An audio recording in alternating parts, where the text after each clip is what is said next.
السلام عليكم ورحمة الله وبركاته. ازيكم يا أجمل وأغلى متابعين في الدنيا؟ أخباركم عاملين ايه؟ يا رب يوصلكم الفيديو انتوا في أحسن صحة وأحسن حال. النهاردة هنعمل أكلة غريبة وجميلة جدا، الجلاش بحشوة البتنجان. طبعا غريبة شوية دلوقتي، تقولوا اتجننت دي ولا ايه؟ بصراحة طعمه جميل جدا بالطريقة ديت. يعني البتنجان دوت صديقنا في الأزمات، يعني في أي وقت بنلاقيه واقف جنبنا، ما بنحتارش على أي حاجة فيه بأي طريقة بنعمله. يعني مش يعني أنا عاملة على القناة زي ما شفتوا قبل كده، عاملة كام وصفة بالبتنجان جميلة جدا وسهلة وبسيطة وغير مكلفة. وفي بعض الوصفات اللي فيها يعني لحوم وفيها جبن، وصفة واحدة في البتنجان فيها لحوم وجبن. يعني هي مكلفة شوية لكن جميلة جدا، تنفع تعملوها في العزومات. معايا 3 حبات بتنجان قطعتهم زي ما شفتوا، رشيتهم بالملح. ومعايا 3 حبات طماطم هقطعهم كده زي ما شفتوا. وبعد كده هنشف المية اللي خرجت من البتنجان بعد الملح، وهنرصه في الصينية على ورق الزبدة مدهونة بشوية زيت خفيف كده عشان متلزقش. اللهم صل وسلم وبارك عليك يا حبيبي يا رسول الله. صل على النبي دايما، ده شفيعنا وحبيبنا اللي هيشفع لنا يوم القيامة إن شاء الله. ربنا يسعدكم يا حبايبي ويحفظكم يا رب. كل اللي اشتركوا جديد أسعدوني باشتراكهم وفرحوني، ربنا يبارك فيهم وفي أولادهم ويحفظكم جميعا يا رب. مكملين مع بعض إن شاء الله. إن شاء الله كل مرة هتلاقوا وصفات جديدة وجميلة. والوصفة ديت طبعا من أجمل الوصفات اللي هتجربوها. هي غريبة شوية، حتى لو بحثتوا على اليوتيوب مش هتلاقوا حد عامل بتنجان جلاش بحشوة البتنجان. كلها الحاجات اللي احنا عارفينها ومتعودين عليها. طبعا أنا رشيته بالملح بالفلفل الأسمر. ودخلته الفرن، غطيته زي ما شفتوا كده عشان يستوي أسرع. معايا البصلاية ديت هقطعها كده زي ما انتوا شايفين، نص ترنشات كده. كمان هنعمل ايه، فصين توم صغيرين كده مش كتير، مش عايزين طعم التوم يكون طالع، يعني حاجة خفيفة كده تدينا ريحة خفيفة يعني. معايا حبة فلفل أحمر الألوان دوت، بيديله طعم جميل صراحة وطعمه مسكر أصلا. هنروح على النار ونزلنا بالبصل على الزيت، هنقلبه كويس. أول ما يدبل هننزل بالطماطم عليه. اللهم صل وسلم وبارك عليك يا حبيبي يا رسول الله. يا رب يسعدكم يا حبايب قلبي اللي اشتركوا معايا جديد واللي معايا من زمان، ربنا يفرح قلوبهم يا رب. معايا معلقة من البابريكا ومعلقة صغيرة من الملح ومعلقة فلفل أسمر صغيرة برضو. هنقلبهم كويس وهننزل بقى حبة الفلفل الأحمر. عايزة تحطي فلفل شطة يعني مش هيبقى كويس مع القلاش يعني، ديت أحسن. هنعمل بقى السائل اللي هنورق بيه الجلاش، يعني حوالي نص كوباية من الحليب وشوية زيت زيتون عليها أو زيت عادي اللي عندك، يعني مش في أي مشكلة خالص. طبعا البصل والطماطم استووا خلاص، هنطفي عنهم النار بقى.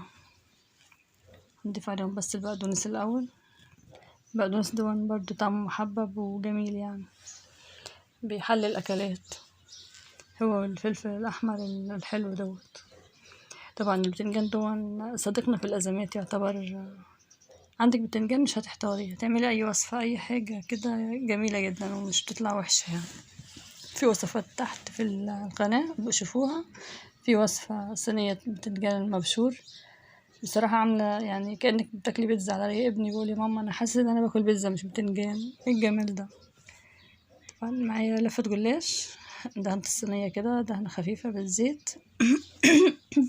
حطيت كمان حوالي ربع معلقة فلفل أسمر على الحليب والزيت الزيتون. عايزة تحطي زيت عادي حطي، مش فيها مشكلة خالص، يعني اللي عندك اعملي بيه مش في مشكلة.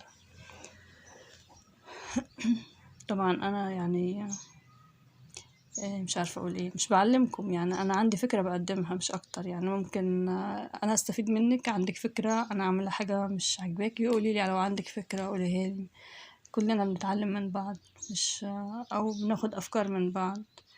يعني في ناس بتاخد الموضوع على إنه تعليمي، أنا ممكن أقول بعلم البنات الصغيرين اللي زي بنتي لسه بقى ما دخلوش بيوت أزواجهم كده بيتعلموا، أو لسه عرسان جداد.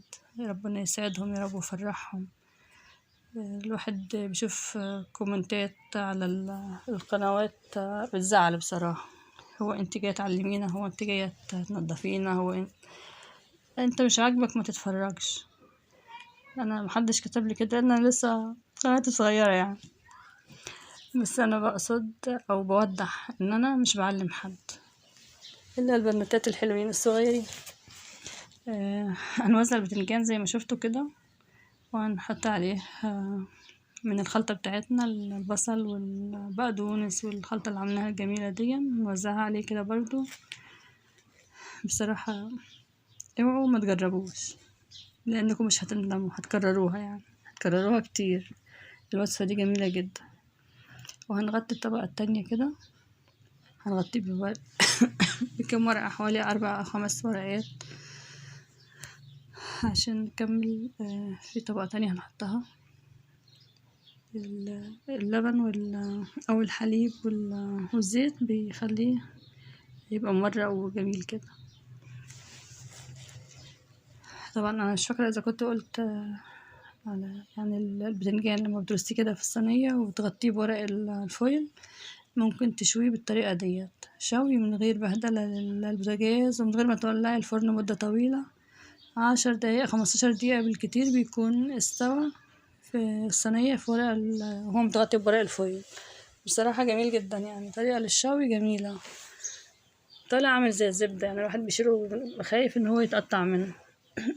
في الطبقة الأخيرة بقى عملتهم طبقتين، يعني عايزة تعمليهم طبقة واحدة في صينية أكبر مفيش مشكلة خالص برضو، اعمل اللي يريحك يعني. نحط شوية الجبنة كده تطعيمة تديله طعم وريحة جميلة جدا. جبنة رومي أنا بشرتها أو مقطعها بالسكينة كده، لأن أنا جبتها من عند البقال أو من السوبر ماركت متقطعة شرايح، فأنا قطعتها بالسكينة كده. بصراحة بتديله طعم، هي الجبنة الرومي طازة بتدي طعم جميل جدا للأكلات. وبعدين البتنجان بقى مش هنسيبه بقى سادة كده يعني، هنطعمه كده بحاجة. يعني لو مش عايزة تحطي براحتك، عايزة تحطي كمية أقل برضو براحتك، مش مجبرة على أي حاجة خالص. يا رب يعجبكم الفيديو وتعجبكم الطريقة وتحبوها إن شاء الله. بس أنا لو وحشة هقول لكم أنا جربتها وما تعملوهاش أو عيبها كذا، لكن بصراحة ما فيهاش أي عيوب تاني. أنا كنت عاملاها على العشاء واللي اتبقى لتاني يوم تسخن في الفرن برضو، مفيش أي مشكلة خالص، كأنك لسه عاملاها. جمال وحلاوة وطراوة مفيش بعد كده، مش عشان وصفتي بشكر فيها، لأ، هتجربوها هتعرفوا. ربنا يسعدكم يا حبايبي، مكملين مع بعض إن شاء الله، ربنا معانا ومعاكم يا رب ويفرح قلوبكم. هي خدت في الفرن حوالي نص ساعة حسب نار الفرن، او حسب ما انت تعمليها طبقة واحدة او طبقتين. اول ما تاخد لون كده طبعا كل حاجة مستوية، طبعا هي تاخد لون بس مش اكتر، تكون الجبنة ساحت جوه والجمال كله بقى يظهر كده. شايفين ان شاء الله جميلة جدا، يا رب تعجبكم ان شاء الله. جبنة ساحت جوه وريحتها